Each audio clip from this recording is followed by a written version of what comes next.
मालवण तालुक्यातील सर्वात सुंदर 10 पर्यटन स्थळे। मित्रांनो, कोकणचा निसर्ग आणि तिथला इतिहास आपल्या सर्वांनाच नेहमी भुरळ घालतो। पण जेव्हा आपण कोकणच्या पर्यटनाचा विचार करतो तेव्हा सर्वात आधी डोळ्यासमोर येतं ते म्हणजे मालवण। स्वच्छ निळे समुद्रकिनारे, अंगावर शहारे आणणारा इतिहास आणि जिभेवर रेंगाळणारी मालवणी चव, हे सगळं अनुभवायचं असेल तर मालवणला पर्याय नाही। आजच्या या विशेष व्हिडिओमध्ये आपण मालवण तालुक्यातील अशा 10 पर्यटन स्थळांची सफर करणार आहोत, जी पाहिल्याशिवाय तुमची कोकणची सहल पूर्ण राहील। त्याआधी तुम्ही आमच्या चॅनल आणि पेजवर नवीन असाल तर फॉलो सबस्क्राइब करून व्हिडिओला एक लाईक नक्की करा। चला तर मग व्हिडिओला सुरुवात करूया। नंबर 10, सर्जेकोट किल्ला आणि खाडी। मालवण शहरापासून साधारणतः 4 ते 5 किलोमीटर अंतरावर असलेला सर्जेकोट किल्ला हा शिवरायांनी सिंधुदुर्ग किल्ल्याच्या संरक्षणासाठी बांधलेल्या उपदुर्गांपैकी एक आहे। हा किल्ला कलाबी देवी खाडीच्या मुखावर वसलेला आहे। जरी हा किल्ला आकाराने लहान असला तरी इथून दिसणारे अरबी समुद्राचे आणि खाडीचे दृश्य अत्यंत नयनरम्य असते। खाडीच्या शांत पाण्यात मासेमारी करणाऱ्या बोटींची ये-जा पाहणे हा एक सुखद अनुभव असतो। संध्याकाळच्या वेळी फोटोग्राफीसाठी हे एक उत्तम ठिकाण आहे। मालवण शहरात जेटीच्या जवळ अनेक चांगली हॉटेल्स आणि होमस्टे आहेत। सर्जेकोटला भेट देण्यासाठी इथे राहणे सोयीचे पडते। नंबर 9, तोंडवळी आणि तळाशील बीच। जर तुम्हाला गर्दीपासून दूर आणि शांत प्रायव्हेट बीच सारखा अनुभव हवा असेल तर तोंडवळी आणि तळाशील बीचला नक्की भेट द्या। हे ठिकाण म्हणजे एका बाजूला अथांग समुद्र आणि दुसऱ्या बाजूला संत वाहणारी खाडी यांच्या मधली एक वाळूची सुंदर दांडी आहे। नारळ आणि सुपारीच्या बागांमधून जाणारा रस्ता तुम्हाला थेट समुद्रापर्यंत घेऊन जातो। येथे पर्यटकांची फारशी गर्दी नसल्यामुळे तुम्ही समुद्री किनाऱ्यावर निवांत वेळ घालवू शकता। इथे राहण्यासाठी स्थानिक होमस्टे हाच सर्वात उत्तम पर्याय आहे। तळाशील बीच रिसॉर्ट्समध्ये राहून तुम्ही अस्सल कोकणी मेजवानी अनुभवू शकता। नंबर 8, आंगणेवाडी। धार्मिक पर्यटनाची आवड असणाऱ्यांसाठी आंगणेवाडी हे एक महत्त्वाचे ठिकाण आहे। हे मालवणमधील अत्यंत जागृत देवस्थान मानले जाते। भराडी देवीच्या या मंदिरात वर्षभर भाविकांची मोठी गर्दी असते, पण इथली वार्षिक जत्रा संपूर्ण महाराष्ट्रात प्रसिद्ध आहे। या जत्रेला कोकणचा कुंभमेळा असेही म्हणतात। मंदिराचा परिसर अत्यंत शांत आणि सात्विक आहे। कोकणी संस्कृती जवळून अनुभवायची असेल तर या ठिकाणाला नक्की भेट द्या। आंगणेवाडी हे मालवण जवळच आहे, त्यामुळे तुम्ही मालवण शहरातील हॉटेलमध्ये सुद्धा राहू शकता। Number 7, Chivla beach. मालवण शहराला लागूनच हा अर्ध्या चंद्राकृती आकाराचा समुद्रकिनारा पर्यटकांमध्ये खूप लोकप्रिय आहे। इथली वाळू अतिशय मऊ आणि पांढरी असून समुद्र तुलनेने संत आहे, त्यामुळे पोहण्यासाठी हे सुरक्षित ठिकाण मानले जाते। किनाऱ्यालगत असलेल्या लहान लहान मच्छीमार वस्त्या आणि तिथले जीवन तुम्हाला कोकणी मातीशी जोडून ठेवतात। संध्याकाळच्या वेळी इथल्या कट्ट्यावर बसून सूर्यास्त पाहणे हा एक वेगळाच आनंद असतो। चिवळा बीचच्या अगदी समोर बेड अँड ब्रेकफास्ट होमस्टे आहेत, ज्यात विसावा होमस्टे किंवा सागर किनारा हे पर्यटकांचे आवडते पर्याय आहेत। नंबर 6, धामापूर तलाव। निसर्गप्रेमींसाठी धामापूर तलाव हे एक नंदनवनच आहे। सुमारे 500 वर्षापूर्वी बांधलेला हा मानवनिर्मित तलाव आजही पूर्णपणे नैसर्गिक आणि स्वच्छ आहे। या तलावाच्या चोहूबाजूनी घनदाट जंगल असून त्यामध्ये अनेक दुर्मिळ औषधी वनस्पती आणि पक्षी पाहायला मिळतात।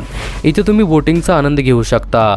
तलावाच्या काठावर असलेल्या भगवती देवीच्या जुन्या मंदिरातील कोरीवकाम आणि तिथली शांतता मनाला प्रसन्न करते। येथे निसर्गाच्या कुशीत राहण्यासाठी धामापूर लेक कॉटेजेस किंवा जवळील इको फ्रेंडली रिसॉर्टची निवड करा। नंबर 5, सुवर्ण गणेश मंदिर। मालवणमधील मेढा भागात असलेले हे मंदिर पर्यटकांच्या आकर्षणाचे केंद्र आहे। हे मंदिर ज्योतिषी रचनेनुसार बनलेले असून येथील गणपतीची मूर्ती शुद्ध सोन्याची आहे। मंदिराचा परिसर अतिशय स्वच्छ आणि सुशोभित केलेला आहे। रात्रीच्या वेळी जेव्हा मंदिरावर विद्युत रोषणाई केली जाते तेव्हा त्याचे सौंदर्य अधिक खुलून दिसते। शांतता आणि आध्यात्मिक समाधान मिळवण्यासाठी हे एक उत्तम ठिकाण आहे।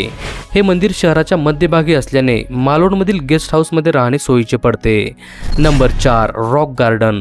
मालवणच्या खडकाळ किनारपट्टीवर विकसित केलेले हे उद्यान पर्यटकांना खूप आकर्षित करते। येथून समुद्राच्या लाटा जेव्हा मोठ्या खडकावर आढळतात तेव्हा निर्माण होणारे पाण्याचे तुषार पाहणे हा एक रोमांचक अनुभव असतो। लहान मुलांसाठी इथे खेळण्याची जागा असून मोठ्यांसाठी बसण्याची उत्तम सोय आहे। मालवणमधील सर्वात सुंदर सूर्यास्त पाहायचा असेल तर रॉक गार्डनला नक्की जा। रॉक गार्डन चिवळा बीचच्या जवळच आहे, त्यामुळे चिवळा बीचवरील रिसॉर्टमध्ये तुम्ही राहू शकता। नंबर 3, देवबाग संगम। देवबाग म्हणजे कोकणातील मिनी मालदीव असे म्हटल्यास वावगे ठरणार नाही। जिथे कर्ली नदी अरबी समुद्राला मिळते त्या ठिकाणाला देवबाग संगम म्हणतात। एका बाजूला शांत नदीचे पात्र आणि दुसऱ्या बाजूला उधाणलेला समुद्र असे अद्भुत दृश्य पाहायला मिळते। येथे तुम्ही बॅकवॉटर बोटिंग, डॉल्फिन सफारी आणि पॅरासेलिंग सारख्या जलक्रीडांचा आनंद घेऊ शकता। इथली मासेमारीची गावे आणि तिथली संस्कृती पर्यटकांना भुरळ घालते। देवबागमध्ये राहण्यासाठी अनेक कॉटेजेस आणि रिसॉर्ट्स आहेत जिथे तुम्ही थांबू शकता। नंबर 2, तारकर्ली समुद्रकिनारा। मालवणमधील सर्वात लोकप्रिय आणि आंतरराष्ट्रीय स्तरावर ओळखले जाणारे ठिकाण म्हणजे तारकर्ली। इथले निळे आणि पारदर्शक पाणी जगप्रसिद्ध आहे। स्कुबा डायव्हिंग आणि स्नो कर्लिंगसाठी तारकर्ली हे भारतातील सर्वोत्तम ठिकाणांपैकी एक मानले जाते। किनाऱ्यावर असलेली उंच सुरूची झाडे आणि तिथला अथांग समुद्र किनारा तुमच्या सहलीचा आनंद द्विगुणित करतो। तारकर्लीच्या हाऊसबोटमध्ये राहण्याचा अनुभव तुम्ही कधीच विसरणार नाही। इथे राहण्यासाठी MTDC तारकर्ली रिसॉर्ट्स हा सर्वात जुना आणि उत्तम पर्याय आहे। याशिवाय इथे अनेक लोकप्रिय रिसॉर्ट्स देखील आहेत। नंबर 1, किल्ले सिंधुदुर्ग। मालवणची खरी ओळख आणि महाराष्ट्राच्या पराक्रमाचे प्रतीक म्हणजे किल्ले सिंधुदुर्ग।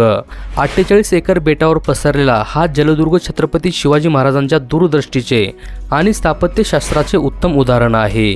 किल्ल्याची भक्कम तटबंदी, आत असलेले गोड्या पाण्याचे तलाव आणि महाराजांचे एकमेव मंदिर हे पर्यटकांचे मुख्य आकर्षण आहे। किल्ल्यावर जाण्यासाठी मालवण जेटीवरून बोटीने प्रवास करावा लागतो, जो स्वतः एक रोमांचक अनुभव आहे। किल्ल्यावर जाण्यासाठी मालवण बंदराचा वापर होतो, त्यामुळे मालवण जेटीच्या परिसरातील हॉटेलमध्ये राहणे सोयीचे पडते। तर मित्रांनो, ही होती मालवण तालुक्यातील 10 सर्वात सुंदर पर्यटन स्थळे। निसर्ग, इतिहास आणि साहसी खेळांचा असा संगम तुम्हाला इतर कुठेही पाहायला मिळणार नाही। तुम्ही तुमच्या पुढच्या सहलीचे नियोजन करत असाल तर मालवणला नक्की भेट द्या। तुम्हाला यातील कोणते ठिकाण सर्वात जास्त आवडले ते आम्हाला कमेंट्समध्ये नक्की सांगा। व्हिडिओ आवडला असेल तर लाईक करा आणि अशाच माहितीपूर्ण व्हिडिओसाठी आपल्या चॅनलला फॉलो, सबस्क्राईब करायला विसरू नका। पुन्हा भेटूया अशाच एका सुंदर प्रवासात। तोपर्यंत जय महाराष्ट्र।